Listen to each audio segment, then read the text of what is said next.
Hello বন্ধুরা, কেমন আছেন? আমাকে একটা বোন জিজ্ঞেস করছিল, দাদা তুমি মিরর ভিডিও কেমন বানাও?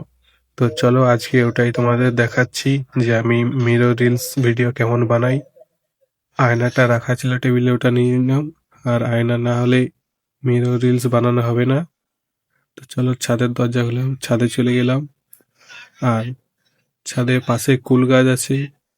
এই কুল গাছগুলি অনেক কুল হয়, কিন্তু এক সাইডে ডাল কেটে দিয়েছে বলে অতটাও কুল হয়নি। তো ওই সাইডে কটা কুল দেখা যাচ্ছে, ওইদিকে হয়ে আছি। আর এই কাঠে আমি আয়নাটা রেখে রিলসটা বানাই। তো চলো দেখাচ্ছি তোমাদের কেমন বানাই। আয়নাটায় পেপার লাগিয়ে রেখেছি যাতে না ধুলো পড়ে, নাহলে ধুলো পড়লে ফটো ভালো আসবে না। আর খিদে পাচ্ছিল ভিডিও বানাতে বানাতে, তাই খেয়ে নিলাম কিছু। পেপারটাকে খুলতে হবে, না খুললে বোঝা যাবে না। পেপারটাকে খুলে কাঠটাকে সেট করে নিলাম। তো রাখছি, কেমন লাগছে একটু দেখে নিলাম। যদিও মুখটা অতটাও ভালো না, তাও একটু দেখে নিলাম কেমন লাগছে।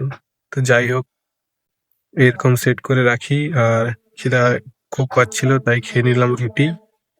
তো এই ড্রাগন গাছটা অনেক বড় হয়ে গেছে, কিন্তু এখন অব্দি কোনো ফল ধরছে না। এর জন্য কি দিলে তাড়াতাড়ি ফল ধরে, তো তোমরা কমেন্ট করো কি ওষুধ দিলে তাড়াতাড়ি ফল ধরবে।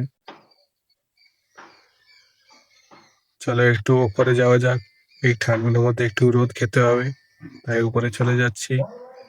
আর উপরে অনেকটাই রোদ, তাই এতটা রোদ লাগছিল যে চোখে কিছুই দেখতে পাচ্ছিলাম না। ওই দেখো সূর্য মামা খুব তাপ দিচ্ছে। তো ভিডিওটা আজ পর্যন্ত এখানে।